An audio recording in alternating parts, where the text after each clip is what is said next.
Published, 17:18 Eastern Daylight Saving Time, the 12th of August 2018. Updated, 17:18 Eastern Daylight Saving Time, the 12th of August 2018. The baton has passed. Not only from one woman to another in a golden 4x100 meters relay final on Sunday night, but also in the wider sense, that Jessica Ennis-Hill finally has a successor as the heroine of British athletics. That can probably be broadened out as well, for which sportswoman of any pursuit in this country holds more promise than Dina Asher-Smith right now. It was those two bolts across 100 and 200 meters last week by Asher-Smith that sent a loud, booming, track-melting message outside of Europe and to all corners of the world. They heard it in the Caribbean, in America, in Africa and anywhere else where the world's leading sprinters are sitting and watching what has been going on in Berlin. Asha Philip, Amani Lansakwo, Bianca Williams and Dina Asher-Smith celebrate winning gold. They all heard it. But then this, the latest layer of extra polish on the halo in what ordinarily ranks as the bonus material on the DVD. A relay failure wouldn't break Asher-Smith, but also it wouldn't make her. Relays never do. And yet this win added something because it was so absurd and Asher-Smith was right at the heart of the madness. The reason being that Britain nearly botched it. They shouldn't have, given they are the world silver medalists in the 4x100 meters relay, and earlier in the evening in the heats, the British quartet had been the fastest qualifiers for the final by a straight earlier. But by the time the baton reached Asher-Smith, via Asha Philip, Amani Lansakwo and Bianca Williams, Britain were in something of a mess. Fourth, in fact, with just 100 meters to go. Holland were in front of them. So were Germany and Switzerland. Asher-Smith led Great Britain to victory in the women's 4x100 meters relay final on Sunday. That shouldn't happen for a country that has attached more importance to these fringe medals. Not enough good individuals means British medals need to come from elsewhere, and the relays has served the function. But how amusing, then, that the individual who will give Britain their best hope in this Olympic cycle was able to keep the show alive in the relay. Asher-Smith passed them all, one by one. Scorched past. She made 100 meters look a long way because she actually finished 0.27 seconds clear of Holland. Staggering, really. And yet that has become her norm. She rocked up for the 100 meters on Tuesday and walloped the double world champion in Daphne Schippers, going faster than any on males in the world this year in 10.85 seconds. Fast enough to convince her to buy herself an expensive necklace as a reward, but not sufficient to allow herself an ice cream that night. A job to be done, a medal to be won. And so she came back to the track on Saturday and demolished Schippers again, this time at 200 meters, the Dutch woman's best distance. The time? 21.89 seconds. Again, the fastest in the world in 2018, and an obliteration, in her words, of her own expectations. An obliteration, too, of her own British record, just as she had done in the 100 meters.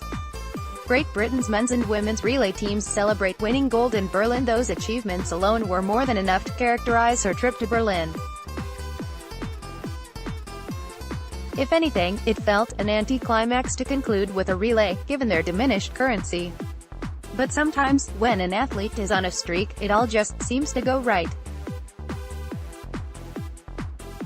For Asher-Smith it was Berlin 2018, but the excitement is that she will go so much further. That is obvious, from the times on her sheet to the 11 relay and individual medals from the Olympics and beyond that show she is a championship performer. At the very least she is at the forefront of the British team, not that it is overly crammed with world-level talent. They have done well here and topped the table for athletics medals, 18, including the men's 4x100 meters and the women's 1,500 meters title taken by Laura Muir last night. But on the global stage, there is still a lack of genuine threats. Asher-Smith is one and in the most exciting disciplines of all. Going back 2 seasons, to take in the year of the last World Championship, when all the big names were active, the ranking lists have her at equal 6th for the 100 meters and 3rd for the 200 meters. She is a serious contender, pure and simple, and she will surely now target both distances at the Worlds in Doha next year after these championships were designated as an experiment to see if she could pull it off. As coach John Blackie said with understatement, the experiment has gone quite well. Shortly after the women's relay gold, the men added another. The quartet of CJ Ujets, Arnold Hughes, Adam Jamili and Nathaniel Mitchell-Blake was three-quarters of the lineup that won the world title last year and qualified fastest here in 37.84 seconds, almost half a second clear of the Netherlands. But Mitchell-Blake felt a twinge afterwards and came Harry Eikens RUT. They cantered home in 37.80 seconds, well clear of Turkey. Brits WHO ex Dina Asher-Smith was top of the pile, but a fine show also from Katarina Johnson-Thompson, who took heptathlon silver behind Nafi Thiam. After years of showing fallibilities, the 25-year-old proved against a very strong field that she has the nerve and game to be a serious contender at world and Olympic level. Excellent breakthroughs for 100 meters champions Arnold Hughes and 400 meters gold medalist Matt Hudson-Smith. Brits WHO failed. Lorraine Ugan was world leader in the long jump in 2018 but didn't make the second half of the final. Morgan Lake, the Commonwealth Games silver medalist, was also distraught after only 1.91 meters in the high jump and finishing 7th. Commonwealth hammer champion Nick Miller, who is usually a world-level competitor, came 10th. State of play: Britain hit their gentle UK sport medal target of 12 to 16 and it will be a major relief to performance director Neil Black that Asher-Smith, Johnson-Thompson, Hughes and Reece Prescott are shaping up as legitimate contenders on the global front. It shouldn't disguise the fact that other areas are still falling short. They took 23 medals in Zurich 2014, the last European Championships in a non-Olympic year. Most uplifting: Hudson-Smith taking gold in the 400 meters. The 23-year-old explained ahead of the event how he moved out of his mother's house in Wolverhampton on a whim a year ago to save his career in America. If he hadn't gone, he was going to quit, having fallen out of love with the sport. He had caused disqualifications at both the Rio 2016 and 2018 Commonwealth Games relays and saw himself as a jinx, so this was a nice redemption. Most deflating: Russian high jumper Daniil Lysenko lost his neutral athlete status ahead of the championships for a breach of anti-doping regulations after failing to provide his whereabouts information. Yet another reminder of the biggest battle facing athletics.